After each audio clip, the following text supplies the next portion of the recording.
Welcome to NBC News. This is latest news for you. In the wake of Consumer Financial Protection Bureau Director Richard Cordray's surprising resignation announcement Wednesday, consumer watchdogs worried that the agency created in the wake of the financial crisis could see its mission undermined. Despite speculation that he might leave the position vacant, President Donald Trump is rumored to be considering Office of Management and Budget Mick Mulvaney to serve as interim director of the agency. Consumer advocates and Democratic lawmakers have been quick to criticize the choice, pointing to Mulvaney's stated wish to abolish the agency entirely. In a 2014 interview, Mulvaney said, "Some of us would like to get rid of the CFPB. Rich Cordray Jacqueline Martin AP file. It's incredibly important that the person in charge of the Bureau believe in its mission of protecting consumers," Lauren Saunders, Associate Director at the National Consumer Law Center, told NBC News. "I'm worried about his statement that the CFPB should not exist," she said. "A member of the GOP anarchy gang has no business running the agency," Massachusetts Senator Elizabeth Warren wrote on Twitter.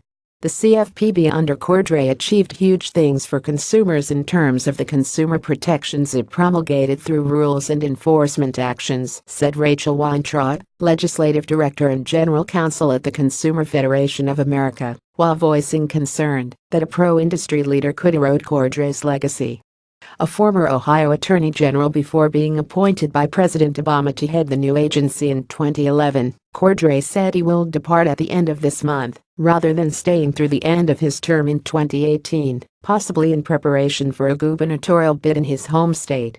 The financial services industry has voiced criticism of the Bureau since its inception and has urged for its single director to be replaced by a commission, a change consumer advocates say would weaken the agency's authority.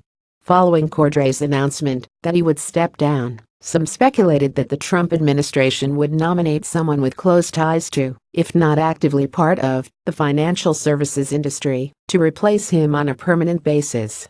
"It has been a truly adversarial relationship," Mulvaney, who was a South Carolina representative at the time, said of the CFPB's interactions with Congress in 2014, calling the Bureau a wonderful example of how a bureaucracy will function if it has no accountability to anybody.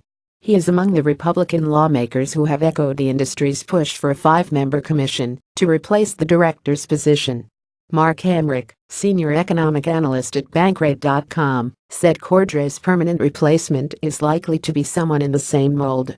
"I think it's likely the president nominates someone who is not as enthusiastic about the mission of the CFPB," he said, given the business-friendly tenor of the Trump administration and its predilection for regulatory rollbacks. "It wouldn't surprise me if the administration picks someone essentially from the financial services industry, because there's been sort of an established pattern where regulators are chosen from the industry they're supposed to be regulating in the first place," Hamrick said. "You know, whoever he picks is somebody that's going to be friendly to the financial services industry," said Ira Reingold, executive director of the National Association of Consumer Advocates. "The question is, can we get somebody who at least respects the law?" While the CFPB's existing structure and the rules it has implemented couldn't be unwound without congressional action, consumer advocates expressed concern that an industry-friendly director would be less zealous about regulatory enforcement. Under Cordray's direction, the CFPB collected $12 billion that was redistributed to consumers, along with overseeing a database of consumer complaints and pushing for resolutions on consumers' behalf. "I do think there is a risk, if not a likelihood, that the successor to Mr. Cordray will not be as aggressive or as focused," Hamrick said. "These kinds of activities, if they take place at all, might not be undertaken with the same rigor," watchdog groups warn. "They may not be as aggressive, they may not seek the damages Cordray's enforcement division has done," Reingold said, adding that a willingness to overlook infractions could embolden companies to thwart the rules. "What we see from this administration is they don't care too much about the little guy." Senator Warren was even more blunt. "This is a giant middle finger to consumers," she tweeted,